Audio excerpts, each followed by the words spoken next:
أشهد أن محمد رسول الله.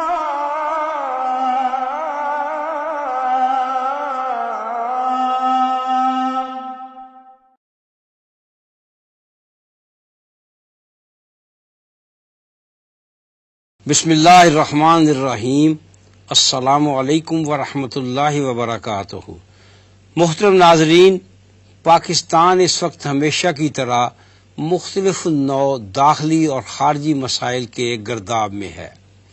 داخلی سطح پر سب سے بڑا اور خوفناک مسئلہ مہنگائی کا ہے. عوام کے ذرائع آمدن میں کوئی قابل ذکر اضافہ نہیں ہو رہا، جبکہ کمر توڑ مہنگائی کی وجہ سے اخراجات میں اضافہ ہوا ہے، جس سے عوام کے لیے جان اور جسم کا رشتہ برقرار رکھنا انتہائی مشکل ہو رہا ہے. اچھے بھلے گھرانے معاشی میزان میں توازن پیدا نہیں کر پا رہے. یہ عدم توازن جرائم میں اضافے کا باعث بنتا ہے. رشوت خوری، چوری اور ڈاکہ زنی کی وارداتوں میں اضافہ ہو جاتا ہے. مہنگائی کی وجوہات کچھ فوری اور حکومت وقت کی غلط معاشی پالیسیوں کی وجہ سے ہوتی ہیں، اور کچھ ماضی میں ہونے والے واقعات سے جڑی ہوئی ہیں، اور کچھ عالمی حالات و واقعات اور حکومت وقت کے عالمی سطح پر رول سے لنک ہوتی ہیں.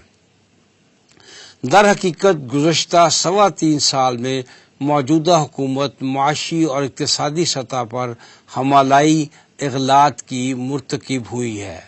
اس قلیل عرصہ میں شوکت ترین حکومت کے چوتھے وزیر خزانہ ہیں.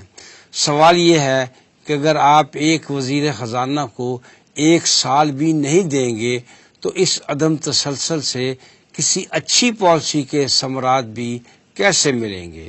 پھر یہ کہ اس حوالے سے حکومتی سطح پر عوام سے کمیونیکیشن گیپ خوفناک حد تک زیادہ ہے. نااہل گورننس عروج پر رہی، جس سے صحیح وقت پر صحیح فیصلے نہ ہو سکے، اور حکومت بیرونی ممالک سے بہت سی اشیاء بر وقت خریدنے میں ناکام رہی اور بعد ازاں مہنگی خریدنا پڑی. سمگلنگ اور غیر قانونی کاروبار بھی روکے نہ جا سکے. حکومت ڈیمانڈ اور سپلائی کی مؤثر نگرانی نہ کر سکی.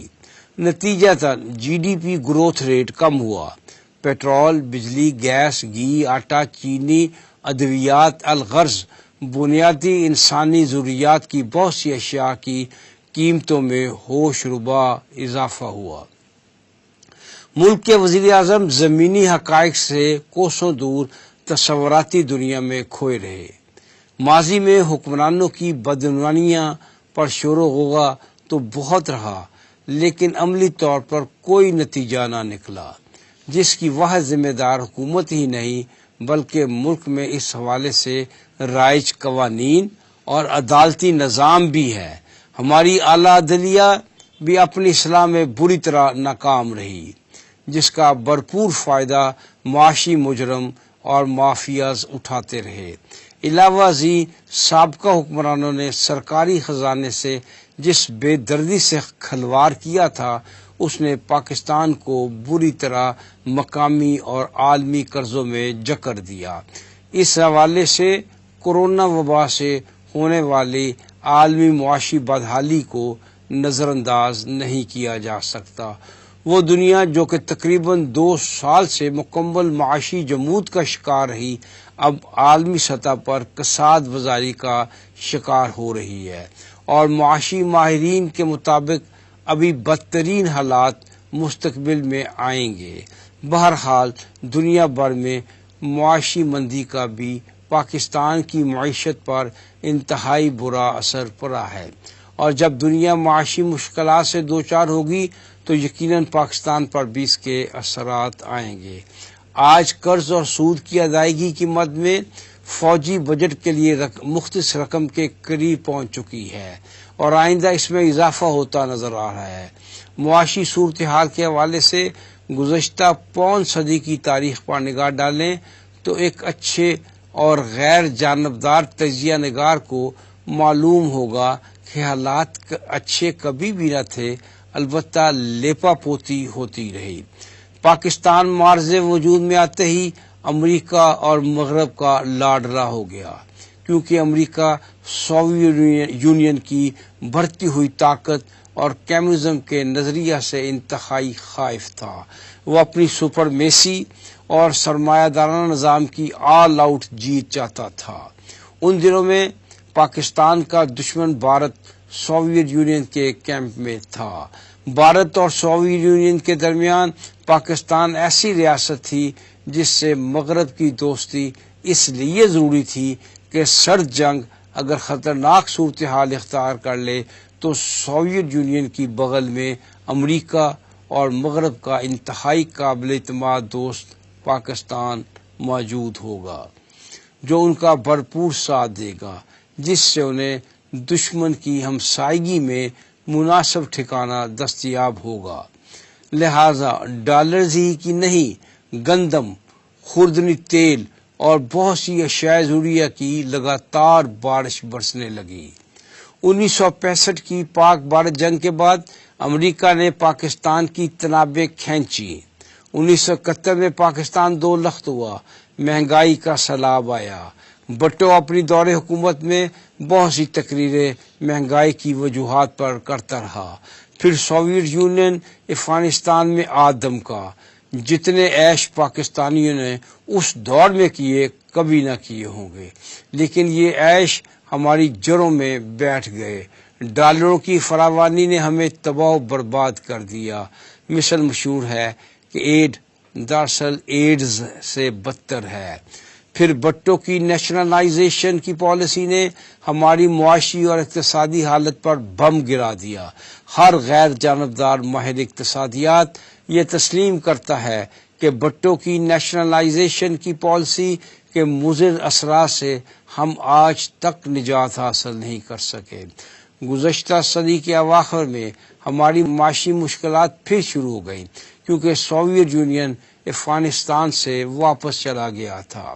لیکن 21ویں صدی کے آغاز ہی میں امریکہ نے افغانستان پر خودکش حملہ کر دیا۔ امریکہ سمجھتا تھا کہ افغانستان چند دنوں کی مار ہے، لیکن وہاں افغان طالبان کی گوریلا جنگ نے ایک بار پھر پاکستان کو امریکہ کی ضرورت بنا دیا۔ ایک بار پھر ڈالروں کی ریل پیل ہو گئی۔